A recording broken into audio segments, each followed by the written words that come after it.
66 milhões de anos, um asteroide tão grande como o Monte Everest dirigiu-se para uma rota de colisão mortal com a Terra.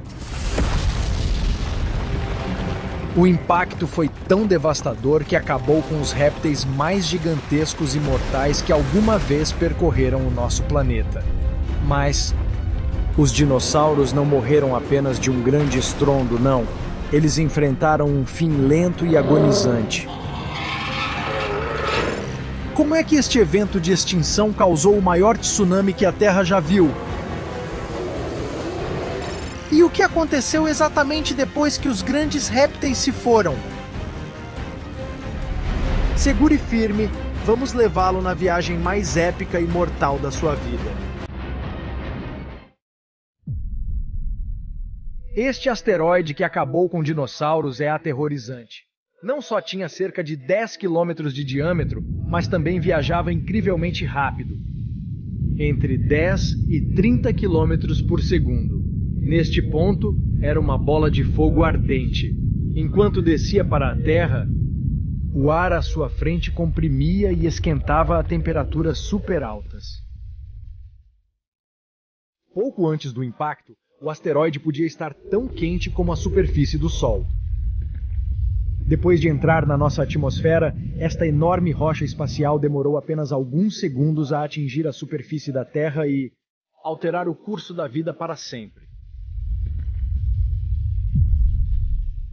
Quando o asteroide atingiu a Terra na costa de onde o México está agora, ele enviou grandes quantidades de detritos para o ar. A onda de choque matou tudo no seu caminho, e a partir daqui só estava a piorar. Esta poderosa explosão ejetou pedaços da superfície da Terra na atmosfera. E minutos depois, pedaços quentes de vidro e rocha choveram de volta. Alguns dos detritos reagiram com a atmosfera, causando uma chuva ácida que duraria anos. A Terra estava queimando. Os incêndios causados por esse impacto devastador se espalharam pelo continente como um incêndio florestal literal, matando mais e mais vida ao longo do caminho. E então, quando se pensava que o cenário apocalíptico não podia ficar mais intenso, bem, ficou. O impacto do asteroide na Terra foi tão forte que enviou ondas de choque pelo planeta. E toda essa energia tinha de ir para algum lugar, o mega tsunami. Uma parede de água com mais de 10 metros de altura atravessou o oceano. Este não era um tsunami normal. Era 30 mil vezes mais poderoso do que qualquer coisa que se vê atualmente. À medida que essa onda monstruosa se espalhava pelo Atlântico Norte e Pacífico Sul, os litorais não tinham chance. A onda atingiu com tanta força que destruiu e remodelou o continente. Se você estivesse lá para testemunhar essa destruição apocalíptica, bem, você não sobreviveria a nada disso. Mas alguns dinossauros sim. Sim, os mais distantes do Marco Zero não foram destruídos imediatamente pelo impacto. Eles não foram incinerados pelos infernos resultantes. E conseguiram evitar ser varridos pelo mega tsunami. Mas ainda assim, o seu destino estava selado. Quando a poeira começou a assentar, foi o início de um inverno nuclear. Apesar de não ter sido causado por armas nucleares, o efeito foi o mesmo. A enorme quantidade de detritos no ar bloqueou a luz do Sol durante meses, talvez até anos. A Terra tornou-se subitamente num lugar frio e escuro. E os dinos não estavam preparados para isso. À medida que as temperaturas caíam, e os incêndios libertaram enormes quantidades de gases com efeito de estufa, o clima mudou drasticamente. As plantas não eram capazes de efetuar a fotossíntese e a maior parte delas começou a morrer. Isso interrompeu a cadeia alimentar e matou muitos dos animais que sobreviveram ao impacto. E lembra da chuva ácida?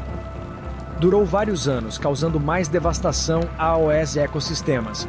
Os oceanos tornaram-se muito ácidos para a vida marinha. A maioria das espécies oceânicas não teve tempo para se adaptar a uma mudança tão drástica. Estas condições duras e prolongadas, juntamente com a explosão inicial, levaram cerca de 75% da vida na Terra à extinção. A boa notícia é que isso incluía o horrível T-Rex. Sim. Por mais que me sinta mal por isso, estou feliz por ele não andar por aí hoje. Quando os últimos dinossauros deram o seu último suspiro, a Terra tornou-se num lugar vazio e devastado.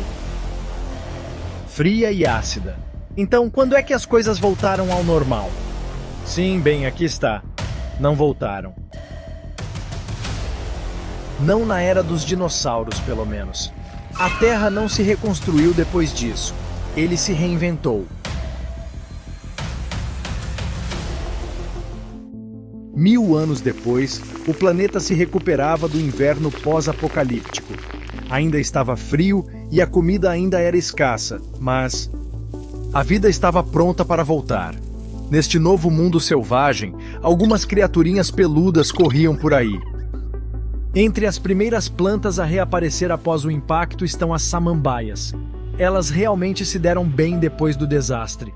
100.000 anos depois, a Terra começou a ficar um pouco mais viva. Criaturas do tamanho de guaxinins estavam repovoando os continentes. E os oceanos estavam de novo repletos de vida. Avançando cerca de 10 milhões de anos, a Terra tinha finalmente restaurado a sua biodiversidade. Só que não era a mesma Terra que costumava ser. Agora era a era dos mamíferos. Sim, depois que os dinossauros sumiram, os mamíferos estavam pegando fogo. Não literalmente, é claro. Mamíferos, juntamente com pássaros e plantas com flores, balançavam o planeta. Sim, a Terra nunca voltou ao que era antes. Após a morte do último dinossauro, nosso planeta levou milhões de anos para se recuperar de uma nova maneira. Mas não me interpretem mal, este mundo ainda era bastante assustador. Tinha bestas como Paraceratherium vagando pela terra e megalodons reinando o terror nos oceanos. Sim, é realmente melhor que a maioria dessas criaturas não esteja por aí atualmente. Você não gostaria de enfrentar uma Meg quando está nadando no oceano. Mas isso é uma história para outro e se.